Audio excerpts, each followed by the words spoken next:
So I'm Hollis Ashman. I'm the Enterprise Director at the University of Melbourne. And so what that means is I lead a whole bunch of different programs, and I also get industry engaged with what the University of Melbourne does.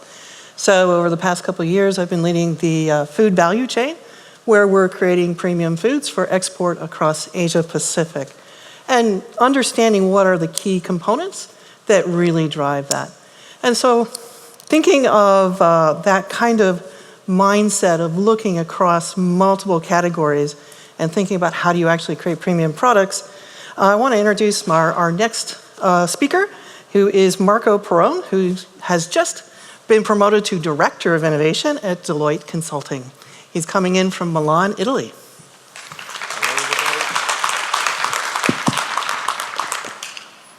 Hello everybody, I'm Marco Peroni. I'm the Open Innovation and Accelerator Director in Deloitte, Italy.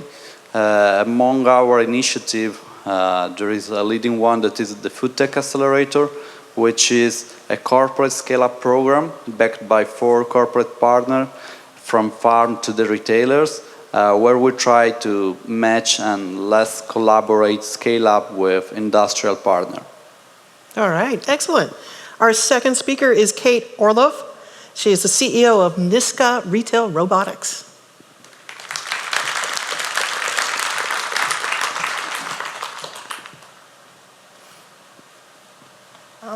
Hi, I'm Kate and I'm from Niska. So at Niska we develop robotic retail solutions addressing profitability for retail and customer engagement by application of the new technology. So our first to market product is a robotic ice cream bar, opening in the next couple of weeks at Federation Square. So please welcome to visit. Thank you.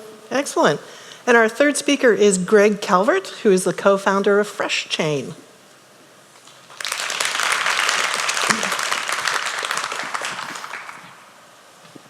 Thanks very much. My name's Greg.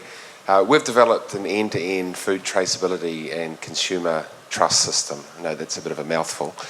But our focus is really trying to migrate the discussion and traceability beyond just safe food or food safety, right through to the consumer, so you can assure them that what they're eating is authentic and fresh, but then have an opportunity to call out the passions and practices of growers and farmers around Australia. Thank you. Brilliant. And our last but not necessarily final speaker is Al Overton, who's the Buyer Director of Planet Organic.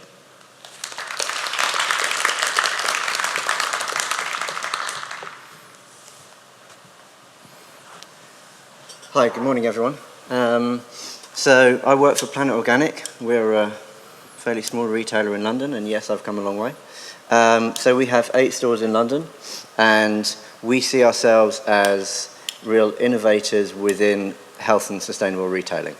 So we are very often a launchpad retailer for startup UK brands or international brands coming into the UK from the first time, specializing in the healthy and inspirational foods.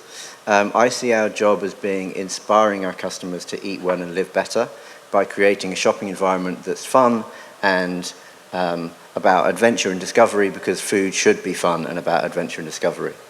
We're also trying to push the boundaries on sustainable retail as well, so all of our stores are zero food waste and looking very much at plastic-free packaging within own label lines, those sorts of initiatives.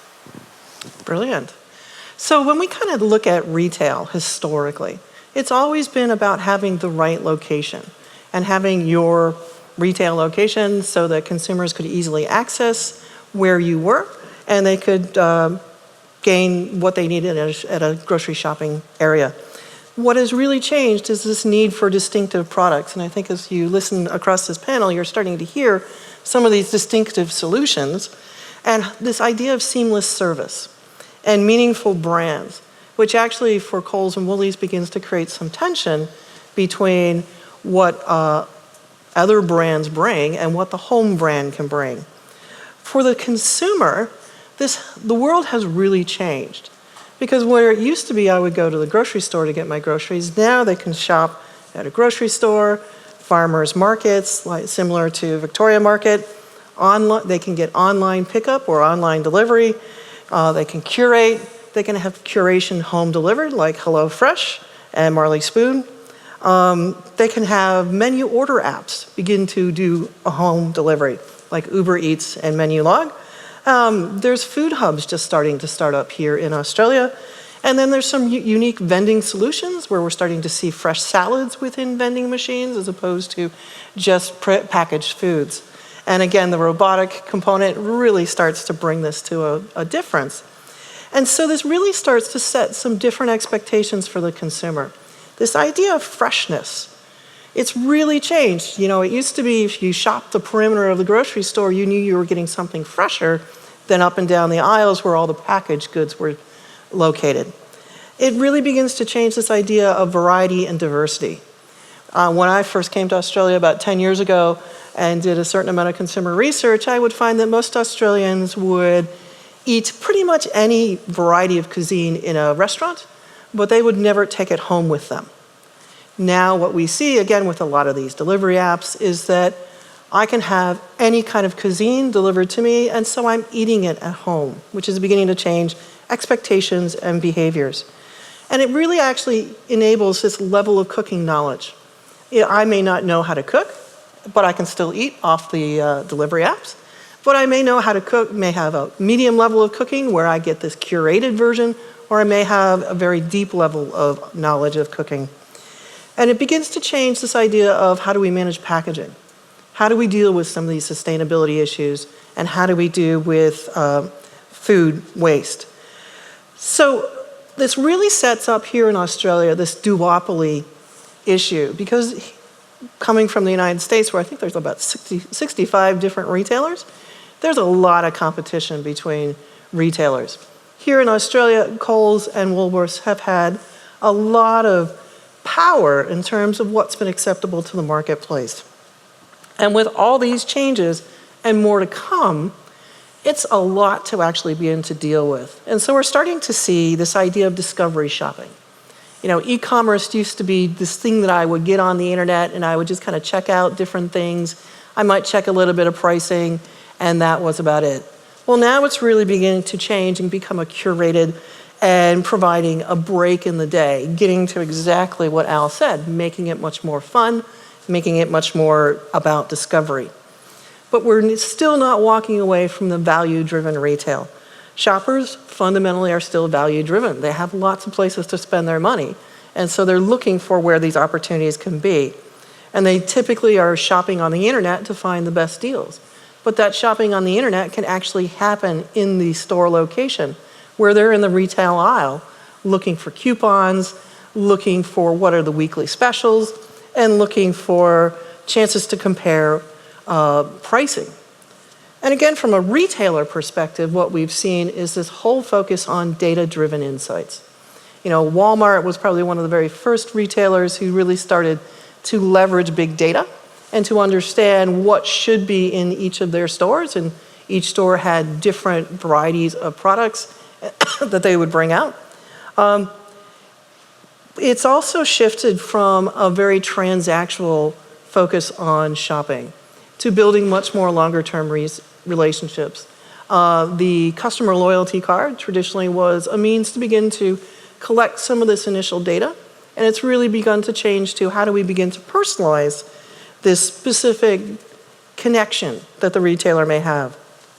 It also has begun to drive inclusion, where retailers are beginning to think about how do consumers think about food, how do they use food, how do they think about how to create more healthier options, how do they begin to curate for consumers.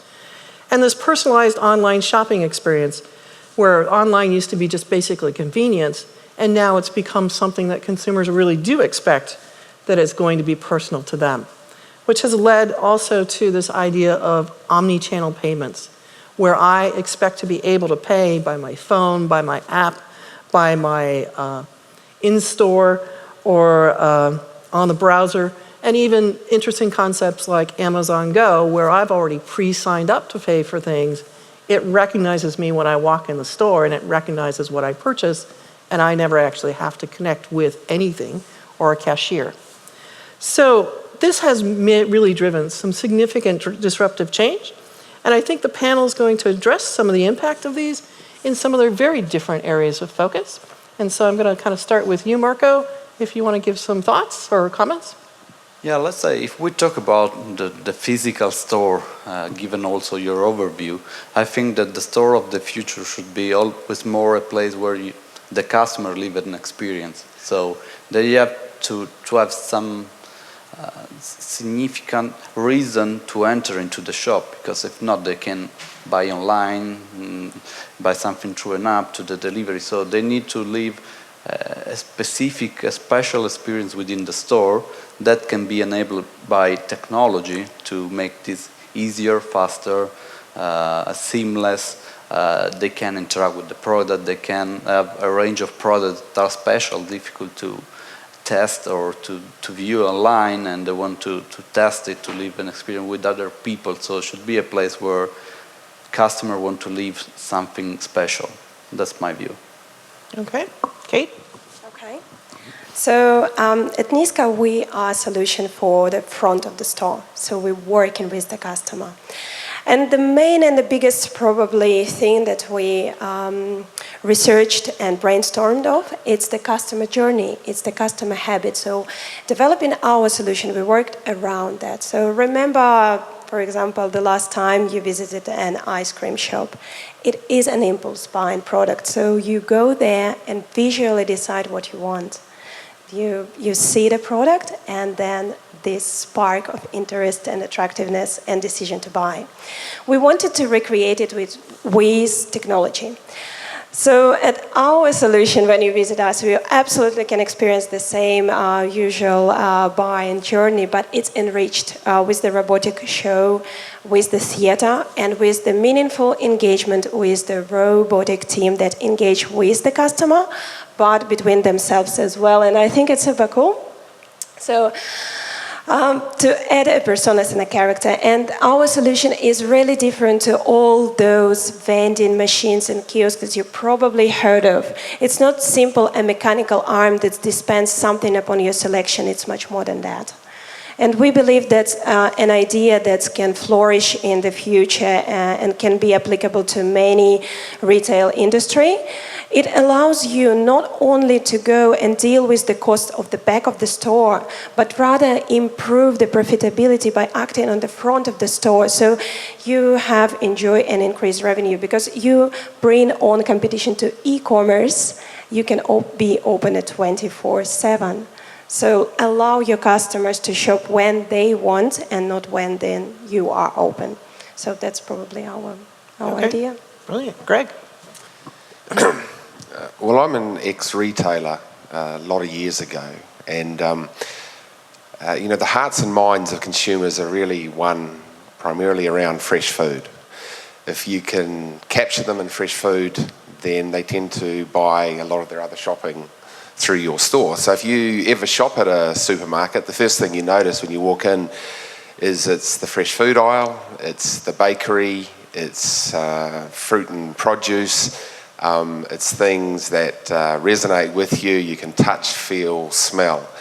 And I think we are seeing, going back to the future a little bit, historically I remember salad bars being in Woolworths and Coles, but then for a number of reasons that exited the supermarket over time. But more recently they've started to come back into supermarkets and trying to create a store within a store format. So feels like you're actually in a local butcher within a major supermarket. And so you see some of these trends, whether they'll remain or not, I'm not sure. But for us around traceability, one thing we do know is people are wanting to know more. And in fact, they're getting to the point, I've got a 21-year-old daughter, and I ask her, on what basis is she buying? I'm old school, I just want something that tastes good. But she says, well, Dad, I want to know about labour rates. And then I want to know about sustainability, and then I want to know about recycling of the packaging. And I say, and if you don't find that information, are you prepared to walk? And she said, well, what do you mean, prepared to walk? I said, well, you take your money elsewhere. And she's like, well, why wouldn't I? So for me, I think the challenge for some of the retail is the connectivity with your consumer How do you go about that, though? Because I think there's two elements to that. One is, I've seen some of the technologies around and we've been looking at them, but one thing that's come to me quite clearly is just because it's sexy doesn't mean it's right. You've got to take people on a journey. So when you're talking to a farmer, if he's got money to spend, he's wanting to buy a John Deere tractor. He's not wanting to necessarily spend money in a traceability solution. So you've got to make sure that when you're working with the producers and growers, that it's easy. It doesn't complicate what they're already doing. And remember, their focus is harvest and producing. You've got to make sure it's effective. And equally, you can't go adding 10 cents onto a product that only costs $1. From a consumer point of view, the technology that we have, and I'll be interested around this room, I'll ask a question. Who has a QR app on their phone? Who knows that you no longer need a QR app to scan a QR?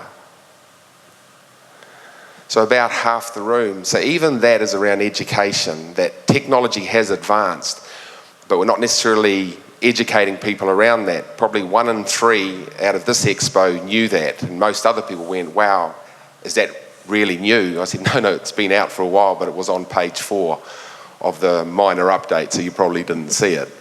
So I think there are challenges, there's great opportunities equally, so that's my view. Brilliant. Al? Well, so I've got a follow-up question on QR reader, which is when you're doing your shopping, wherever you do it, do you have the time, attention or bandwidth to scan a QR code for every single product that you buy? So we're a service-led retailer, really. I believe in fairly old-fashioned customer service.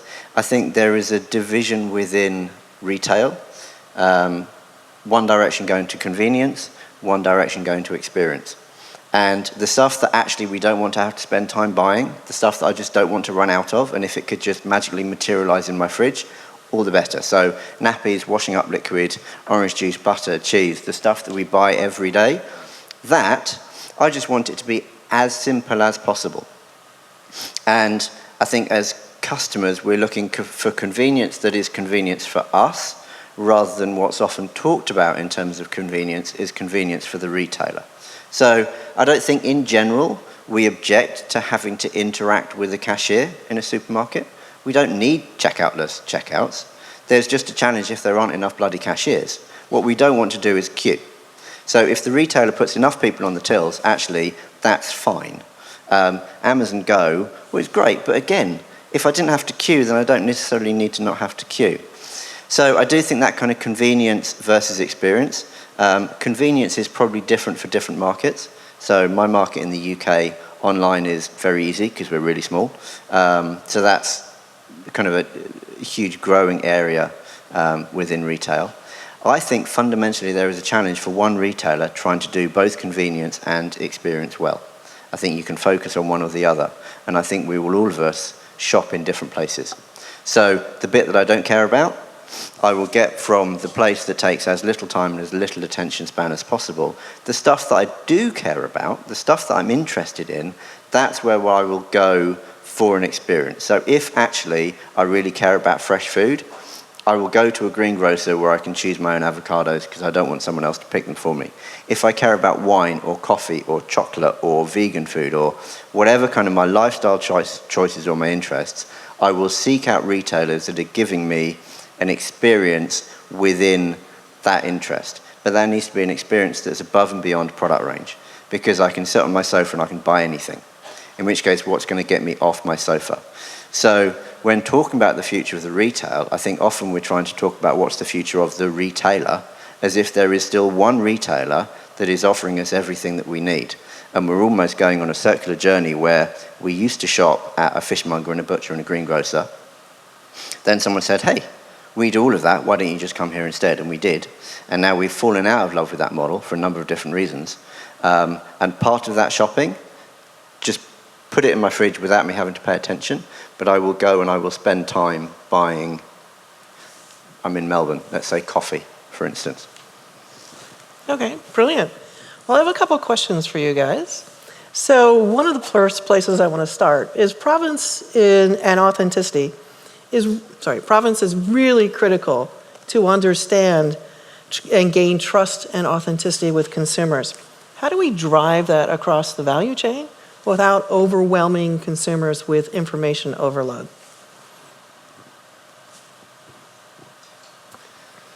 Well, I think a couple of things is you don't want to be alarmist in this space. I think consumers need to know enough, but in our view, you've got to do it with a light touch. So if, we use a QR carrier for Fresh Chain, that's what we use for a number of reasons. But the way we've done it is you really want to very quickly be able to let consumers know that the product they're eating is authentic and fresh. And then you want to be able to call out the things that maybe they want to know more about rather than what you want to tell them. So I think it's really important to understand what is it they're seeking. I think there are some, there's some deep level data. OpenSC, for instance, in seafood, tracks literally the birth certificate of the fish, the mum and dad, and where the fish was born, and its friends and its parties and all that kind of stuff. It goes to that level of detail, but when you're shopping, to Al's point, if people are going to scan around origin, it's got to be quick. It's got to be a light touch, in my view, and something that they can know that it's certified, it's authentic, it's fresh.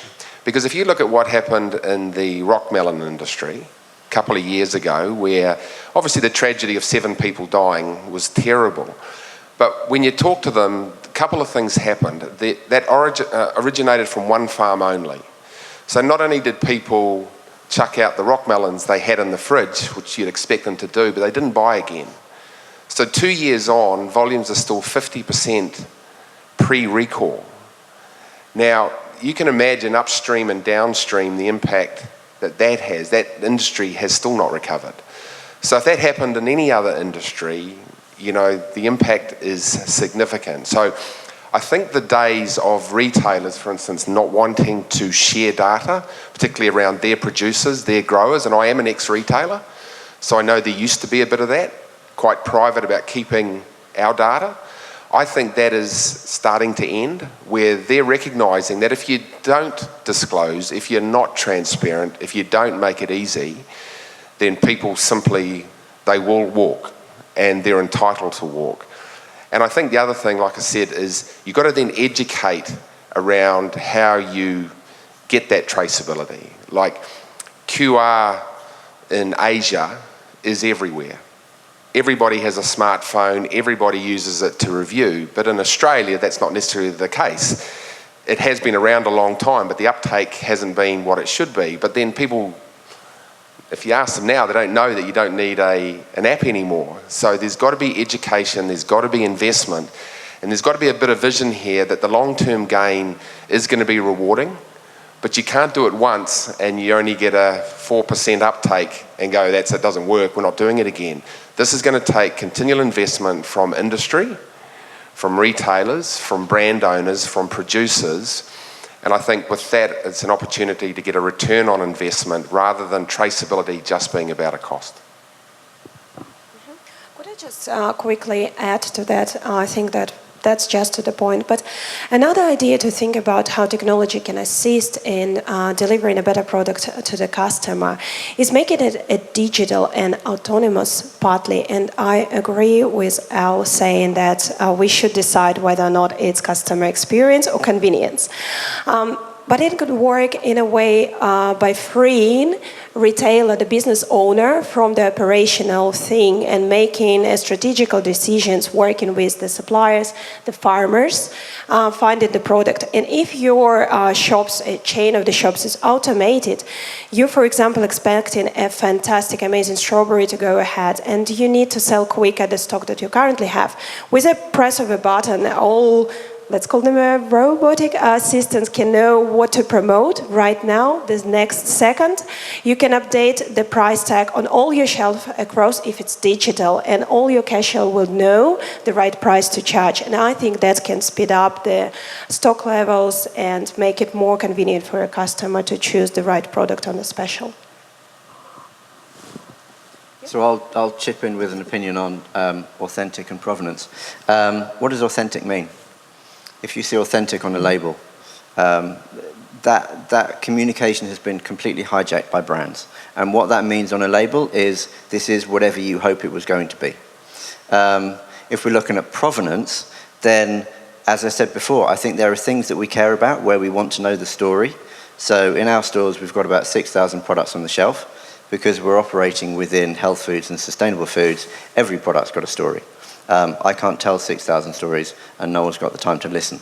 I think what most of us want, most of the time, is trust, particularly within food. I want to trust this food that I'm buying, and I want to know that it's good and that I'm making the right choice for myself and the right choice for my family. There are different ways of establishing trust.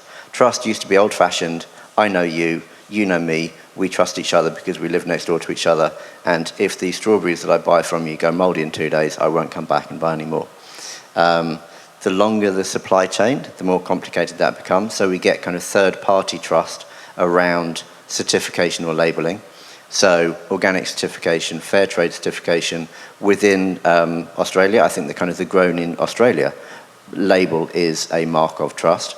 And I also think there are interesting potentials within blockchain, for instance, and almost a return to peer-to-peer trust, which is, I don't necessarily know you, but my peers are telling me that I can trust your product. So that can happen through social, but also the potential for that to happen kind of as an extension of blockchain, I think, is quite significant. But when we're talking about provenance and product authenticity, I think that kind of trust message is actually the key one rather than actually knowing the story. Yeah, I think that in that field, that the game is about, yes, on the information you can see, but let's say to trust that the information you see are really the correct one, so that you can trace that the first information is the right one and is exactly like that. So it's okay, the storytelling and giving the information, but to be sure that what you see, what you show is the real thing. I think, like with new technology, with location-based services, so when you activate, you can tell where the origin, first data point is captured. So I think new technology is making that easier for people. It is about trust, but equally there are things that are outside of people's controls. So when things do happen, how do you contain that so it doesn't destroy, an industry, a product, a category, what have you? So I agree, even for us, we work on counterfeit model, and if anybody says to you traceability is completely foolproof, it's, in my view, it's just not. It's a way of adding layers to authenticate by making it more difficult for people to do the wrong thing. In my view, if you're a counterfeiter in an export market, you're trying to do that and rip off a label in tens of thousands, not one by one. So if you can serialize and encrypt a QR, it makes it very difficult for a counterfeiter to try and rip that off. So I think there's levels to this thing. I agree that people are time poor. They need a light touch around trust, and there's an opportunity then to tell people about the passions and practices, what else you can do with that food. And I was thinking about the avocado industry.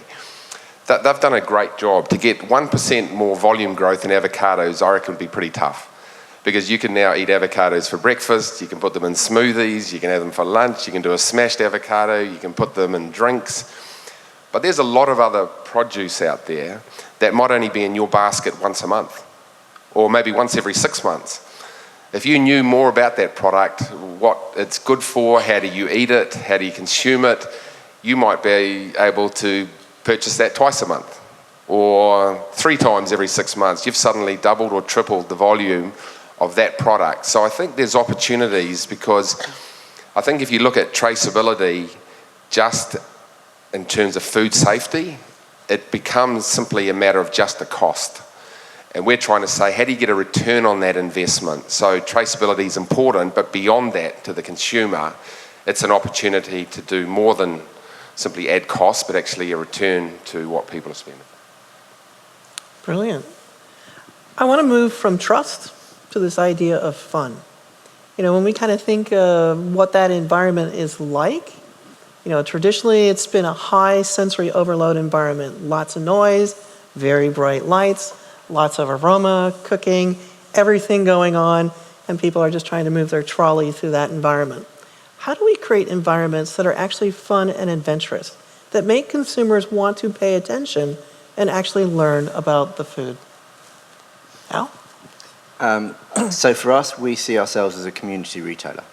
And that means we are trying to promote health within the community. We're trying to help communities in which we operate flourish, whether that's our customers, our suppliers, our staff. So I think it starts with people. And I think you can have fun that's kind of bells and whistles. But if you care about the food that you're buying, to go into a store and have really awesome customer service, I think is pretty amazing. So for us, it is very much about service on the shop floor. It's about the store environment. It's about making a store more than one reason to visit. So our customers don't come to us with a shopping list. They come to go to Planet, have a juice, meet a friend, hang out, wander around, see what's new. Maybe, they needed some cashew nuts, so they buy some cashew nuts. But it really is about a journey of kind of adventure and discovery. So we're pretty nimble and fluid when it comes to merchandising, so that you can prioritize new products, you can prioritize new trends. So it's about having great service, it's about having lovely stores to shop in that give you more than one reason to visit, but it's also about having a product range that really engages with customers and being able to offer them something new and exciting. Marco, what are your thoughts? So, yeah, I think that you can win in that, providing an experience with an optimal customer services for a special occasion. So we saw that in Italy and Europe are growing also some occasional shelves. So, for example, we're working a lot on the wellness category, so creating new category within the store for a special target. So you find all you need for this specific target that are small, but that you can attract and you can become, let's say, the most preferred shop where you can go. You have some specific need and you find all you need for that specific target. And Kate, what are you doing? Because you're obviously we're probably on the fun side of it. So a few things. I believe that with a robot team and a human-robot interaction, we can enrich the experience in shop endlessly. They're always happy to see customers. They're always happy to share their tricks they learned. And moreover, they can talk the language that you are talking. No matter what country you are at, you can feel at home. I think it's a nice little touch. Additionally to that, the knowledge is extensive, and I will agree with all other speakers telling that the customer wants a particular information. By putting all in a robot, and for them it's easy to take it from the cloud and give it to customer exactly what customer asked for. If you trying to train and bring more and more knowledge to all the shop operators, it's slightly difficult and it's time consuming to do all this training. Another point of difference would be we are taking robot out of human and allowing a shop owner to be knowledgeable and engage in a meaningful communication with their customers. So while robots serving, putting the products in, wrapping or doing something else, the shop owner can engage and get this precious feedback from a customer. I think it's a part of the fun thing as well. Yeah, no, I do agree. My understanding is the latest data I saw said that I think very low single-digit shoppers are monogamous only. So they only shop at either a Woolworths or a Coles or an Aldi or a Harris Farm. I think it's something like 6 or 7% only shop at one supermarket.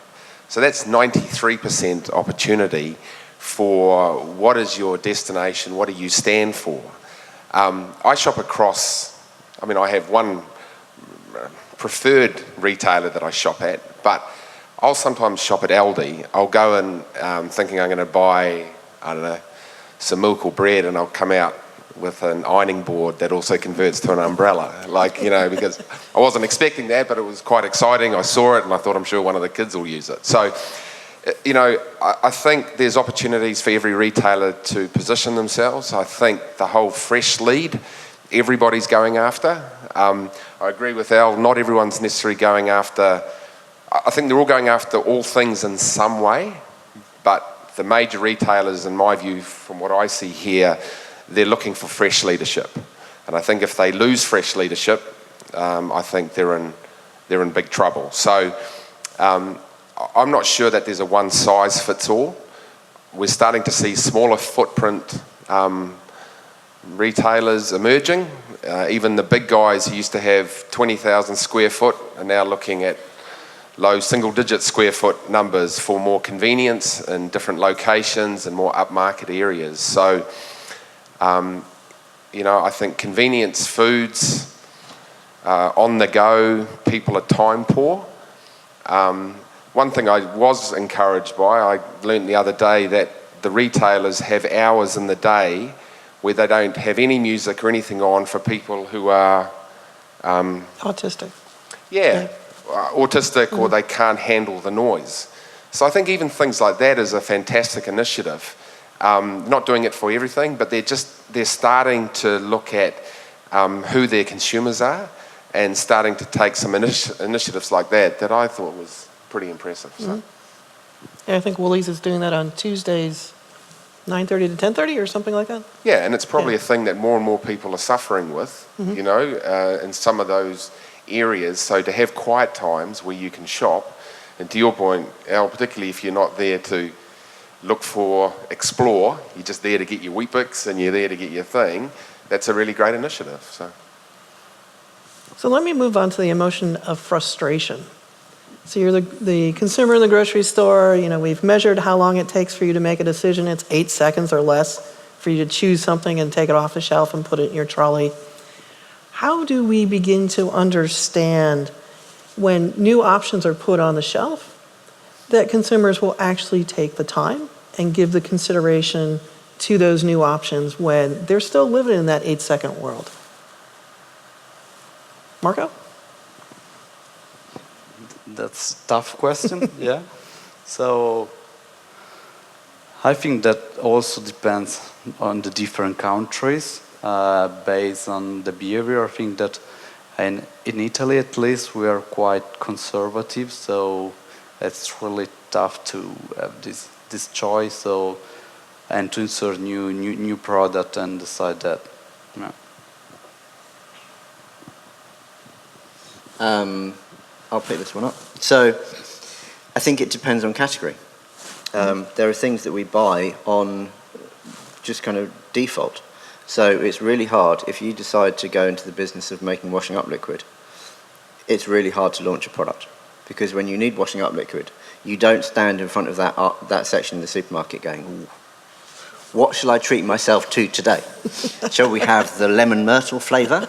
Or shall we, oh, I don't know. You just go, and I need washing up liquid, and I need...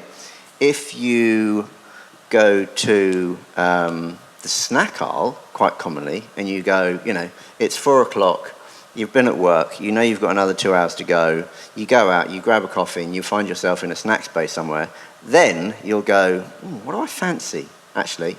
And you'll look at product, you'll see what's on the shelf, and actually you'll be quite tempted to try something new. So there are categories that are really easy to launch. The downside, if you go into the snack bar business, is that your customer is incredibly disloyal. So they'll buy your product once. If they like it again, then sure, they'll buy it. And it may become one of a number of defaults, but actually, you know, you'll lose your customer really easily. So, you know, it is very much category specific. I think where we've, you know, the UK, I work a lot within organic food, obviously. And UK organic within kind of multiple retailers has really struggled, for instance, to go, right, the customer goes to buy some carrots. They're faced with carrots or organic carrots. How do you get them to choose organic? That's where it becomes really hard.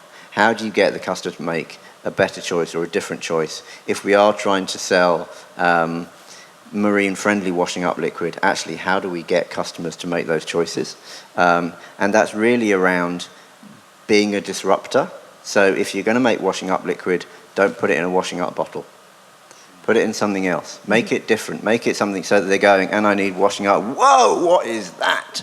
You know, at that point, you grab their attention within a really kind of hard-to-do space.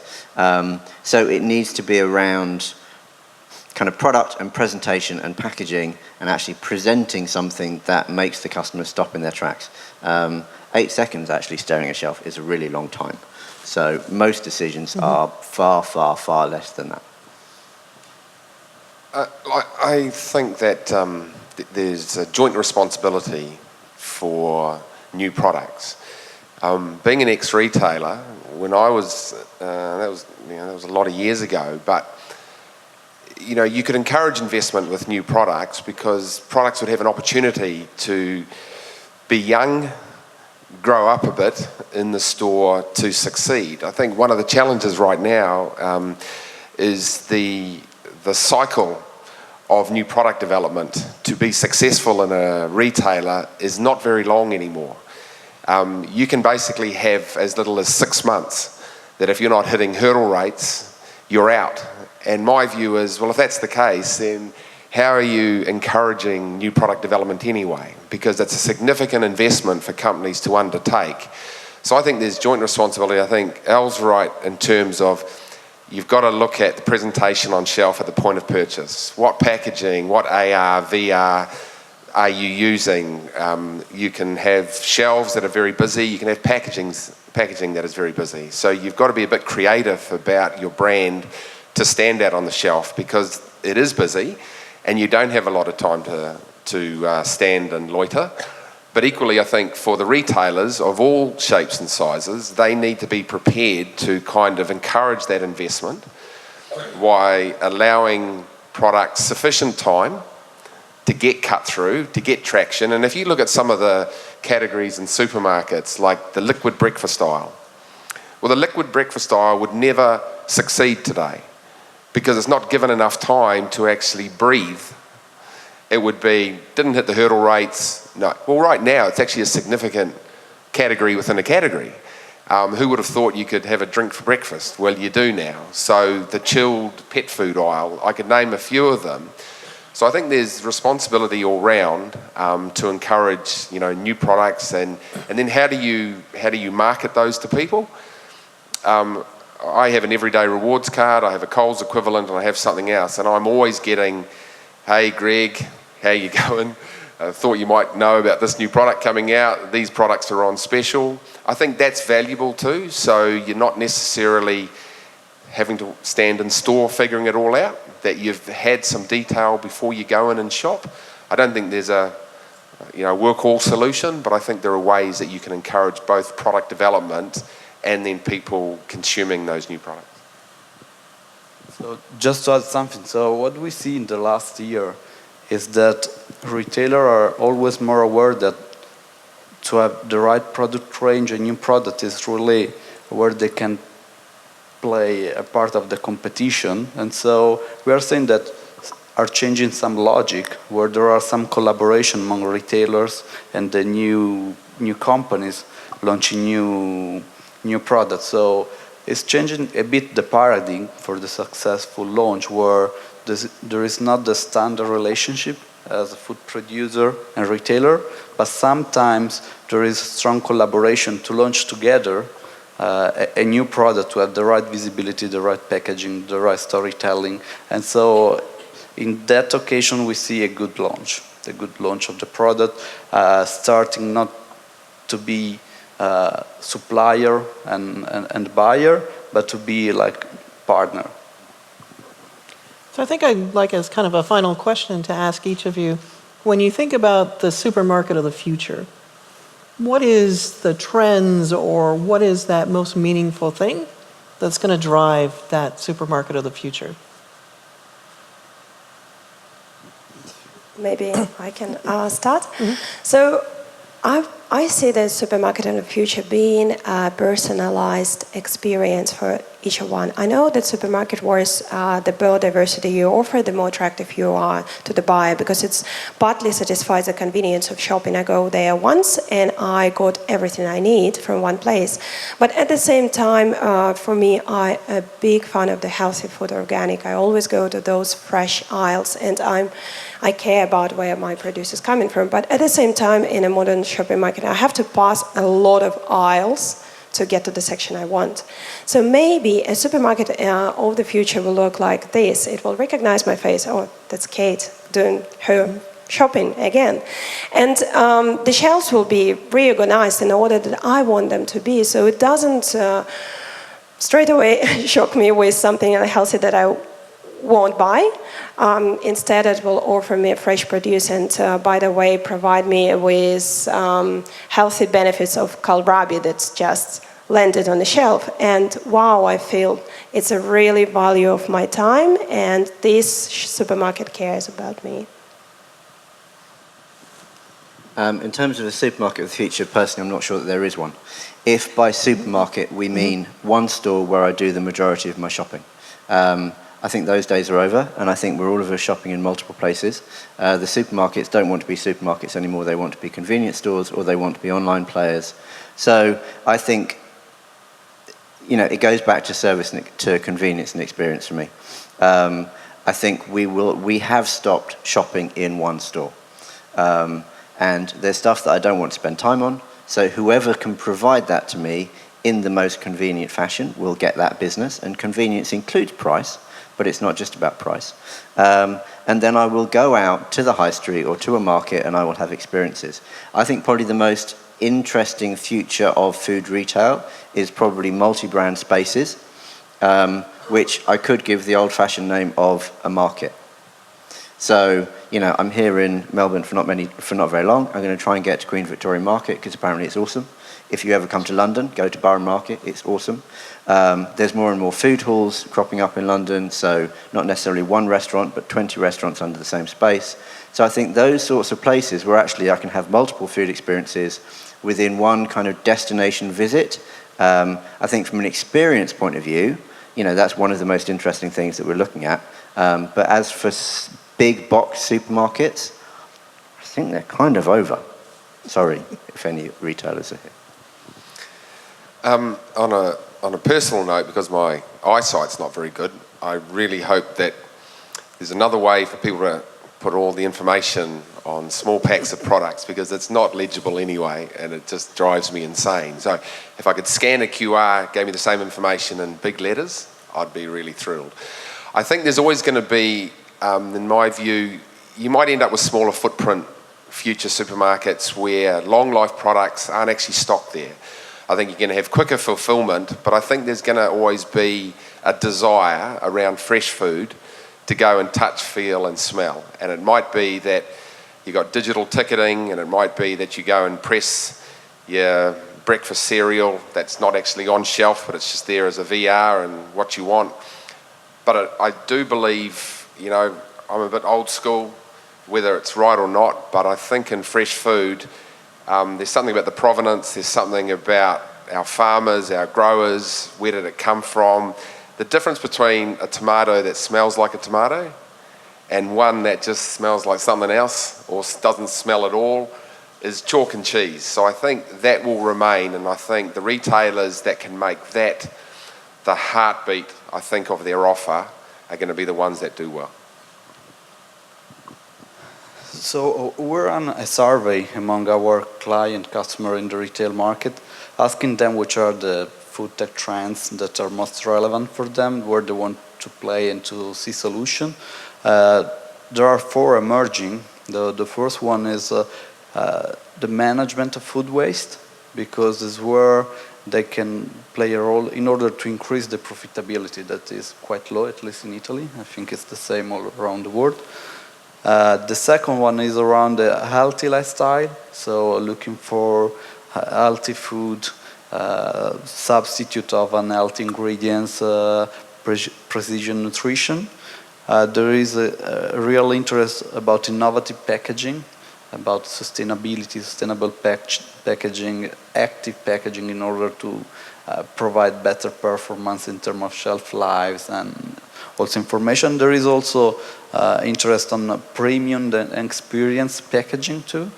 And then also, as you mentioned at the beginning, all the data insight.